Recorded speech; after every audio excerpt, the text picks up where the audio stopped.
एक जंगल में एक बुलबुल नाम की एक गिलहरी रहती थी। वह बहुत ही चंचल और उछल कूद करती थी। कई बार जंगल के जानवर उसे समझाते थे कि इतनी उछल कूद और शरारत करना ठीक नहीं है, लेकिन वह नहीं मानती थी। उसे यह सब करने में बहुत मज़ा आता था। एक दिन बुलबुल एक पेड़ पर उछल कूद कर रही थी। तभी वहाँ भालू आ गया। बुलबुल कूदकर उसकी पीठ पर बैठ गई। भालू बोला, बुलबुल बहन, आज भी रोज की तरह शैतानी कर रही हो। पिछली बार तुम्हारे कारण मेरा पैर फिसल गया और मैं कीचड़ में जा गिरा।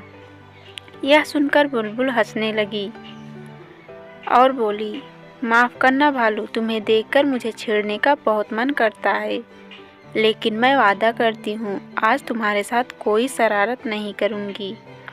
भालू एक पेड़ के नीचे लेटकर आराम करने लगता है। कुछ देर बाद बुलबुल की आवाज़ सुनकर उठ जाता है। बुलबुल बोली, बचाओ बचाओ, मैं यहाँ पेड़ की डाल पर फंस गई हूँ। भालू वहाँ पहुँचता है तो देखता है बुलबुल अपनी पूँछ के सहारे लटकी हुई है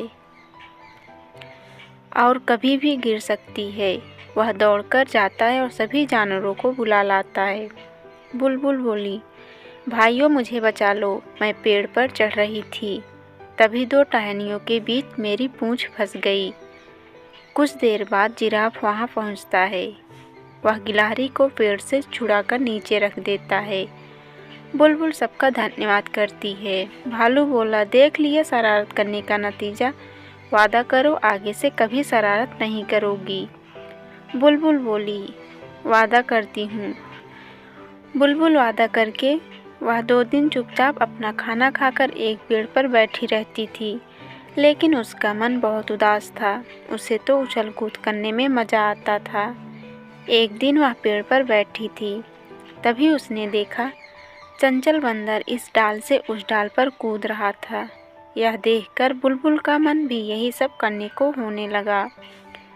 अगले दिन उसने फैसला किया कि वह जंगल से दूर दूसरे जंगल में जाकर खेला करेगी, जिससे गांव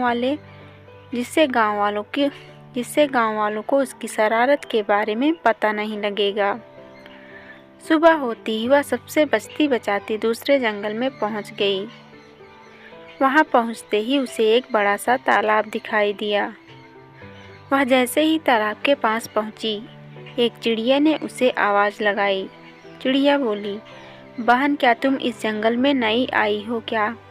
इस तालाब से दूर रहना, इसमें कोई भी नहाने नहीं जाता है। इस तालाब में जो भी नहाता है उसके शरीर का एक हिस्सा गायब हो जाता है। बुलबुल बोली, वाह, ऐसा कैसे हो सकता है? तुम झूठ मूठ में मुझे डरा रही हो।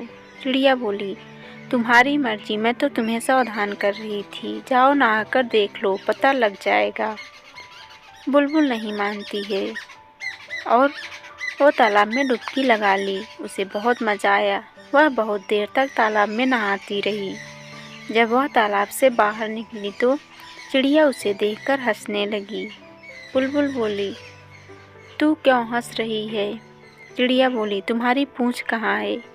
बुलबुल ने पलट कर देखा तो उसकी पूँछ नहीं थी। बिना पूँछ के वह बहुत बुरी लग रही थी। बुलबुल रोने लगती है। वह तालाब के पास जाकर उससे अपनी पूँछ वापस मांगने लगती है। सुबह से शाम होने लगी, लेकिन तालाब से पूँछ वापस नहीं मिली। हारकर बुलबुल वापस चलने लगी। तभी तालाब से आवाज़ आई। तालाब बोला, यह जादुई तालाब है। तुम्हें चिड़िया ने मना किया था यहाँ नहाने के लिए, लेकिन तुम नहीं मानी, इसीलिए तुम्हारी पूँछ चली गई। बुलबुल बोली, मुझे माफ़ कर दो। अब मैं कभी भी किसी से बिना पूछे उसकी कोई चीज़ इस्तेमाल नहीं करूँगी। तालाब बोली, अब तुम अपने जंगल में जाकर सब जानवरों से माफ़ी मांगो और आज से शरारत करना बंद करो। जंगल में सबकी मदद करो, फिर धीरे धीरे तुम्हारी पूँछ वापस आएगी। बुलबुल जंगल में वापस जाती है। अगले दिन सब बिना पूँछ के गिलहरी की हंसी उड़ाने लगते हैं, लेकिन बुलबुल बुरा नहीं मानती है। वह सबसे माफ़ी मांगती है। फिर वह सबकी मदद करने का वादा करती है और बरसात में चिड़ियों के लिए, बच्चों के लिए दाना ला कर दे। इसी तरह वह सब जानवरों की मदद करने लगती है, जिससे सब उसे दुआएं देते हैं। उनकी दुआओं से उसकी पूंछ धीरे धीरे वापस आ जाती है। यह देखकर गिलहरी बहुत खुश होती है।